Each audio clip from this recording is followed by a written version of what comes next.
Today's idiom is a fun one. It's called chicken feathers and garlic peel. Thank you guys so much for supporting my channel and for watching my videos. When I say supporting, I don't mean you guys have to financially support the videos. Just watch it over and over and over again.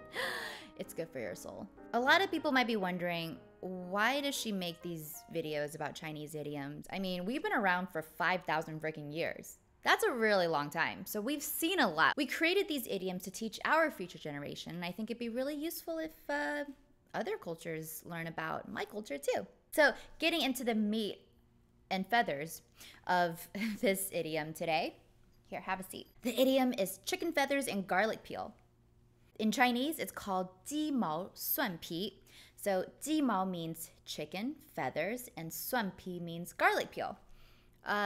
You guys are listening to this and probably thinking, well, that's just garbage. And yes, it is garbage. Chicken feathers and garlic peels are things that you would probably find in the garbage. Chinese people use this idiom when we are referring to something that's trivial and unimportant, just like chicken feathers and garlic peels. Here's the story.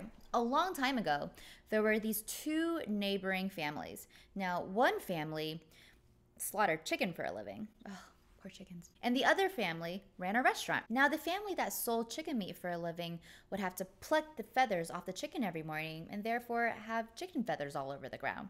Now, the family that ran the restaurant would sometimes peel garlic in the morning and they'll have garlic peel on the floor.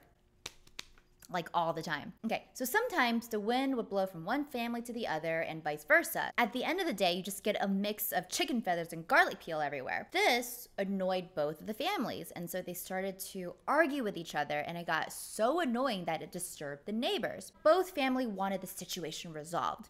So they decided to bring this issue that really isn't a big deal to the county's magistrate. When the magistrate reads whatever document that magistrates read, sees that this issue hereby declares that chicken feathers and garlic peels are not making these two families happy, I mean, he's just thinking to himself, this is absolutely ridiculous. Why am I reading something about chicken feathers and garlic peel? There are other problems to resolve. This magistrate throws the problem out of the window. Ever since then, people will refer to this type of nonsense as chicken feathers and garlic peel. I mean, the Chinese people might not say it like that verbatim, but you get the point. We just use it to say that something is very, very unimportant. It's something that belongs in the trash. This is so trifling that it's like chicken feathers or garlic peel. One way to put this idiom into practice is don't quarrel over small things. They could have resolved this problem on their own. They didn't need to bring it up to a magistrate. They didn't need to get the whole town involved. I think about the fact that,